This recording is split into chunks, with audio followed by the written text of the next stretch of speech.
Hello again, everybody, and welcome back to the Common Sense Practical Prepper podcast. My name is Keith, and today is Wednesday, September 29th, a little bit after 7 a.m. local time for me here in Central Virginia. I figured I'd give you a couple updates as I'm on the way to work this morning. Today's podcast will be called Ivan, Putin, and Leaky Pipes. So, quick update about Ivan. As of about 15, 20 minutes ago, Ivan is a very strong Cat 4 hurricane, maximum sustained winds of 155 miles per hour, just 2 miles per hour short of a Cat 5. So come on, Ivan. We know you got 2 more miles an hour in you. You make it a Cat 5. Actually, I joke. There really is no difference between 155 and 157 when it's tearing through your neighborhood and, there goes your roof. It's about to make landfall here in the next several hours on the Gulf Coast of Florida, I believe just a little bit south of Tampa, St. Pete. Then it's quickly going to deteriorate, tropical to storm, tropical depression, as it breaks up over land.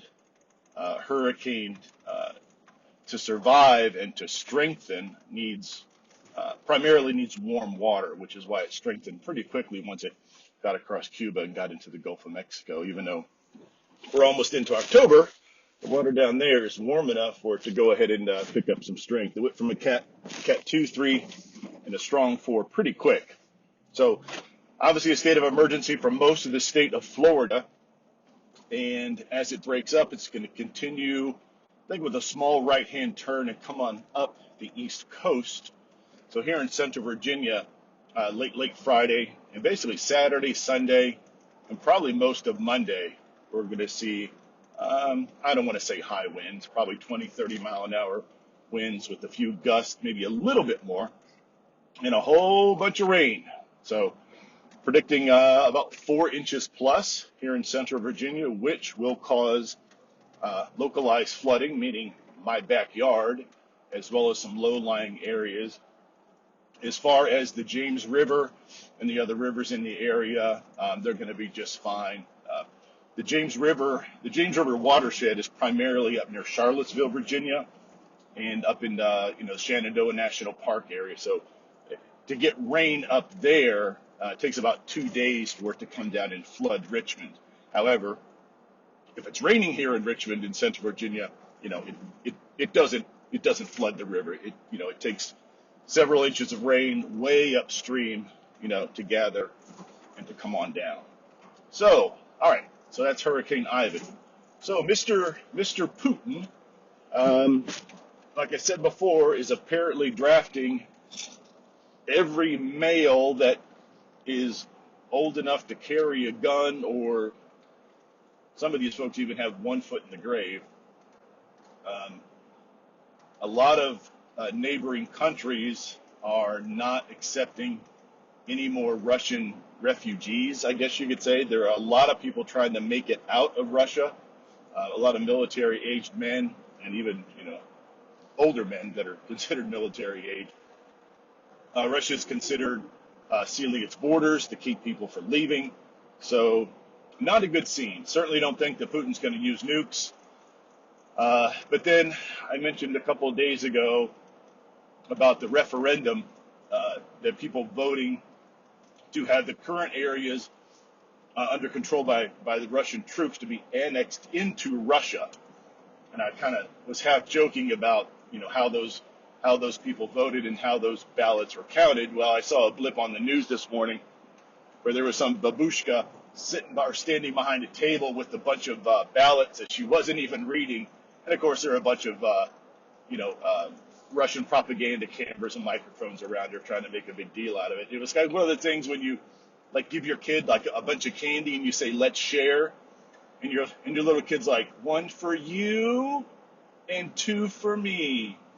1 for you and 3 votes for me. So that's how I went. And apparently 97% of the people that had a gun to their head voted to be annexed by Russia. So, so there's that. Leaky pipes. So the Nord Stream pipeline um, has mysteriously developed 3 leaks in the Baltic Sea. And I guess they're relatively close to each other.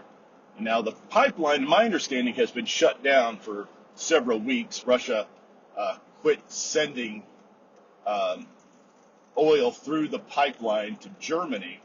And if I read the article correctly, it was filled with methane. Now, I don't think that countries export methane. They might. I think it's used in fertilizer.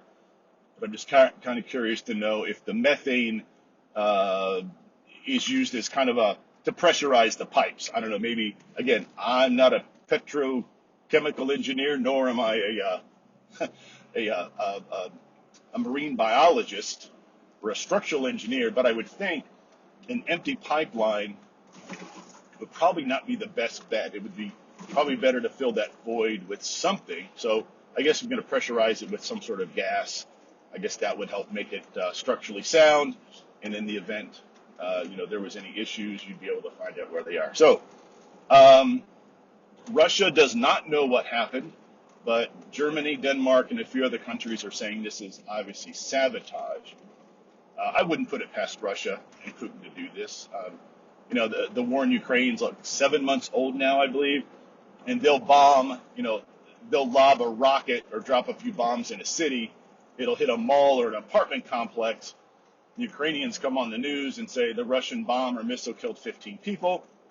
And then Russia comes right out saying, no, it was the Ukrainians that bombed their own people to make it look like us. So we have 2 countries at war, and somehow Russia thinks it makes sense to blame the other country for bombing itself when you should be bombing each other. Anyway, so there's that. So the thing about the pipeline, I don't know. I don't know if it's Russia's responsibility to fix this, to repair this. I don't know what sort of agreements they have. I think this is just another indication of Putin trying to ratchet up the rhetoric and trying to get people a little more anxious with winter coming.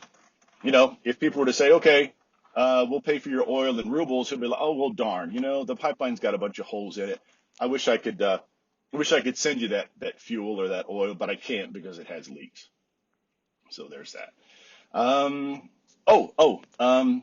If you guys check out the podcast, I have some new cover art that I had somebody put together for me. Tell me what you think of it. I think it's kind of cool, a little colorful, some graphics and stuff, a lot better than the bland graphic that I had before. So anyway, here in Central Virginia, we're getting ready for Ivan, or what's going to be left of Ivan when he gets here. I'm not sure what Ivan's preferred pronouns are, but when Ivan gets here late Friday, Saturday into Sunday, obviously I'm just planning for the worst. I'm planning for local power outages that could last between a day or an hour, who knows. But obviously all my preps are more than adequate for what I need. Battery backup and everything's all charged and ready to go. So anyway, folks, I hope everybody enjoys their Wednesday or Thursday morning or wherever you are in the world. And as always, as I hit a big bump, as always, be safe, take care of one another, and until next time.